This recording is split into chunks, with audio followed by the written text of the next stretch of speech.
Can you explain, Michael, why you want the government to be the arbiter of truth, to decide what beliefs? I mean, I've lived through the government tell us there were WMDs in Iraq, lie to us every which way about COVID, and you are saying that the government and the people that run it should be an arbiter of truth and then should involuntarily commit and basically lock people up who don't meet their perception of the truth. Can you explain to me, as a matter of prudence, how that could possibly be a good idea? Well, I'm not saying that the government is the arbiter of truth, of course not, but we have civil authority to establish and to enforce laws. And so we can either establish and enforce laws on the basis of pure will, you know, a man who says, I very much want to be a woman, and so that's what we're going to do, completely divorced from reality and the moral order, or we can establish and enforce laws as a matter of interpretation, to believe that there is such a thing as objective reality and a moral order and a natural law that we are then translating into the civil law.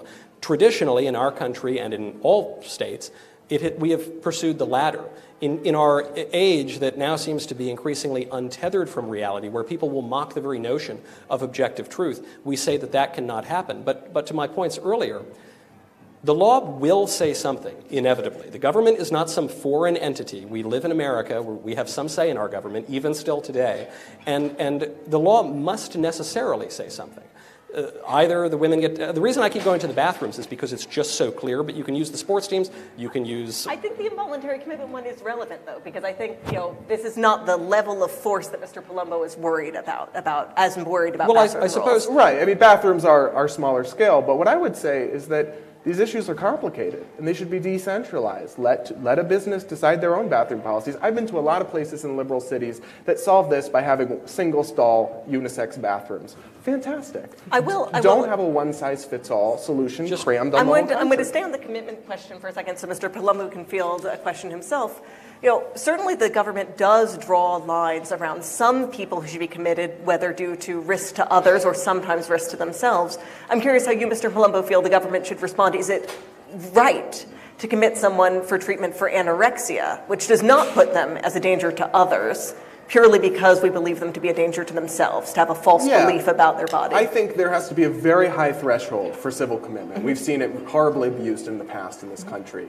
But I think it has to be a direct danger to themselves or others, right? Their physical safety. So trans or not trans, if somebody is a danger, a suicide risk, or if they're a threat to others, then we can discuss involuntary commitment. But what we're talking about here is essentially saying, well, we think somebody has wrong beliefs, so they should be locked up. I mean, that would have gotten that's the approach that had people wanting to lock up and kill Galileo for daring to suggest that the Earth was not the center of the universe.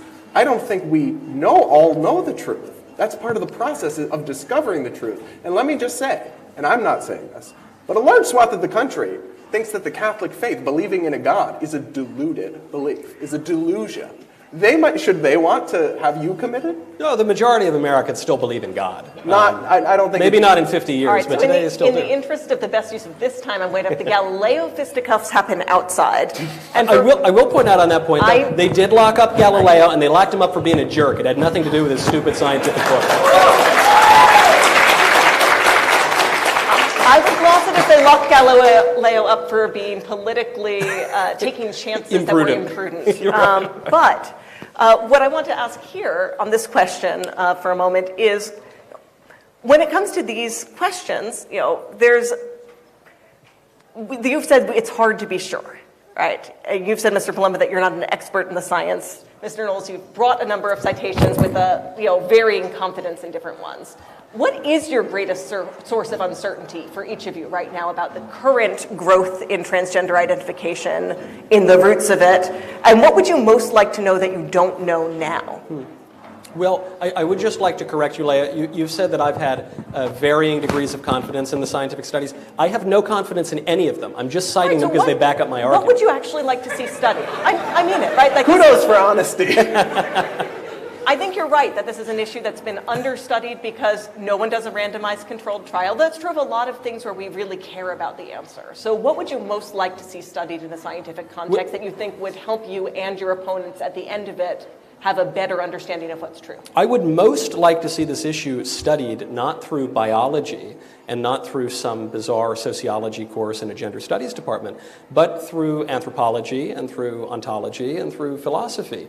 Because ultimately what this comes down to, I'm happy that all the scientific studies back up my view, but I wouldn't really care even if they didn't. Because the question is, what is the human person? The claim of transgenderism, it keeps moving, but the claim basically is that one's true self has nothing to do with one's body.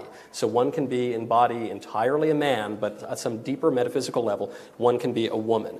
And so the old way we used to talk about this would be the distinction between the body and the soul. And there's been a whole lot written about the relationship between the body and the soul. The conception that has dominated for at least 2,300 years in our civilization is an idea called hylomorphism, which is that body and soul are united, and sex derives from the body and is an inseparable accident of the individual that persists and applies to the whole person. So that's, to me, a fascinating conversation. Maybe eyes are glazing over here in the room. But the question that we're asking here is, what is a man? What is a woman? And I am not happy with even the conservative answer, which is a woman is a womb and 2 X chromosomes. I don't know what 2 X chromosomes are. If you told me that a woman is sugar, spice, and everything nice, that to me is a much more precise description and accurate description of what a woman is. So I'm happy to have those conversations. But I don't think that is the question. I think the question is who gets to decide.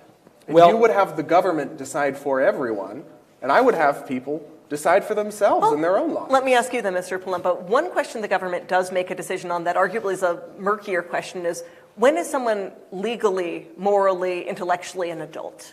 Right. And that's something where the government cannot remain silent. We write a lot of laws to draw a relatively sharp line between children and adults, even though nothing magical happens on your 18th or 21st, or for the purposes of running for Congress, I think 25th birthday.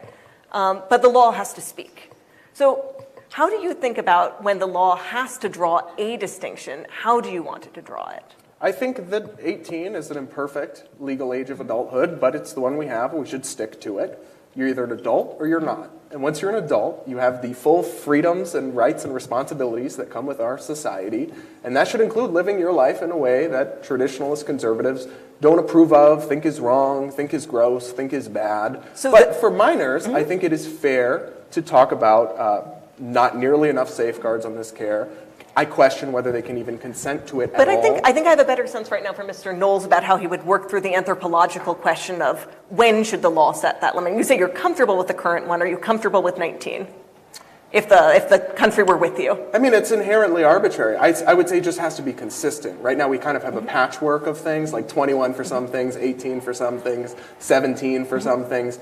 I agree it will be fundamentally arbitrary. I just think it should be consistent. So it could be 18, it could be 19, it could be 21. What irks me is when it's inconsistent. Well, what I'm asking you just for a moment is, there's the question of is it inconsistent and the question of is it correct? And I'm curious, what do you draw on to answer the question of is it correct? You're trying to draw them to some common number, but maybe you want that one to be right. Yeah. Where do you get your account of the human person to decide what it means to pass into maturity?